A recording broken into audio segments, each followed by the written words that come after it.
me, Leonards.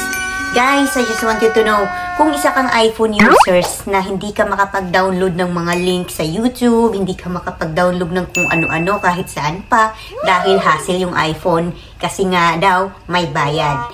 Kung isa ka sa mga nagkakaroon ng problema sa pag-download na yan, watch this. Tutulungan kita. Welcome back muli sa ating YouTube channel dito sa Leonards TV. So guys, alam ko nahihirapan din kayong mag-download ng mga links tungkol nga dun sa pag-download. Kunyari, gusto nyo mag-download ng mga funny memes, yung mga sound effect. Pasensya na po sa pronunciation ko, Bisaya po ako tuturo ko po sa inyo kung paano nga ba mag-download ng walang bayad gamit ang ating iPhone na cellphone. Kaya, Stop it. Sa iyong ngiti, ako'y nahuhumaling. and now we're here. Click Safari app. And sa search area, type kapwing.com. So, dito makikita niyo yung mga profile ninyo dyan. Meaning, nakalagin kayo. So, create new project. Click nyo yan. Pagkatapos nyo maklik yan, babalik tayo, punta tayo sa ating youtube.com. I mean, sa ating YouTube app. And then, dito sa YouTube app, magsi-search tayo kung ano yung gusto nating i-search. Dito sa ating search area, search natin yung funny memes. Kunyari ito. Oh my God. So, ayan, lumabas na si Chuhinyo. O, diba? Yan na siya, guys. So, click natin yung share sa baba. Tapos, copy link. At balik tayo dun sa ating Safari app. Ayun. So, dito na tayo, create new project. Pindutin nyo yan. Tapos, sa baba, create new project uli. Yun na. Antay lang ng konti. So, ayan. Loading na siya. So, dito naman sa baba, ayan, yung baba niyang press to upload, ayan, may paste. Ayan. So, yan. Diyan nyo i-click yung link. O, I mean, i-copy-paste yung link. Yun. Ayun, paste. At saka antayin natin uli. So, habang nag-aantay tayo, don't forget to like, hit the subscribe button. So, ayan na siya, guys. So, export. Nakikita nyo sa itaas, may export. Ayan. So, click export.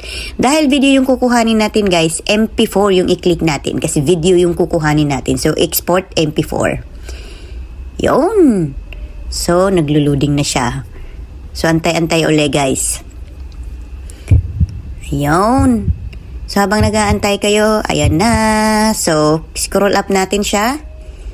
Yon, so scroll up lang mga besh. So, makikita nyo dyan, download file. Ayan. So, click uli yung download. Tapos, sa ibaba niyan, sa itaas niyan, sorry. Ayun, may arrow. So, meaning to say, nag-download na siya. So, click lang natin yung arrow kung gusto nating makita yung naka-download natin. So, papakita ko sa inyo uli. Click download file. Ayan, papakita ko ulang kulit. Ayan, download file. Ayun, download uli. So, ayun na. So, ayun. Click natin yung arrow. Ayan, nasa itaas. So, dalawa na siya kasi inulit natin, di ba? So, ayan na siya. Oh my God. So, ayan na siya, guys. Di ba? Napaka-easy lang. Tapos, save. Click natin yung arrow ulit. Save videos natin. Para mapapunta natin siya sa ating gallery. So, check natin sa ating gallery kung andun na ba. So, ayan na siya. Pasensya na. Puno na yung gallery ko. Ayan. Ayan na siya. Nasa gallery na natin siya. Diba? Na-save na natin siya. So, ipapakita ko naman dito, guys, kung paano naman kapag music background lang yung kuhanin natin. So, balik tayo ulit sa YouTube natin. Search natin yung hastang malasa na sound effect. Yung tumatawa. Ayan. Hastang malasa. Yung! Tapos yan. Ayan, hanap tayo. Asan ba yung mas maganda? Huwag yan, boring yan. Sensya na kuya, hindi kayo nagustuhan. Ayan. Yan. Tapos click ulit yung share. Tapos copy link. Yun. Punta ulit tayo sa ating Safari app kasi na-copy link na natin siya. Yun! So, ang mangyayari dito, click nyo lang yung arrow para mabalik siya sa pinaka-main na menu ng ating Safari app. Ayun. Click nyo lang yun. Back. Tapos back uli. Ayun, so back again hanggang sa mapunta tayo sa pinakaharap ng ating Safari app. So, ayan. So, nandyan na tayo. So, as usual, create new project uli. Tapos, press uli yung copy-paste. Paste. Ayun. Mag-aantay na naman tayo katulad ng pag-aantay mo sa pag-ibig na hindi naman para sa'yo. Ayan. So, export uli. Click export.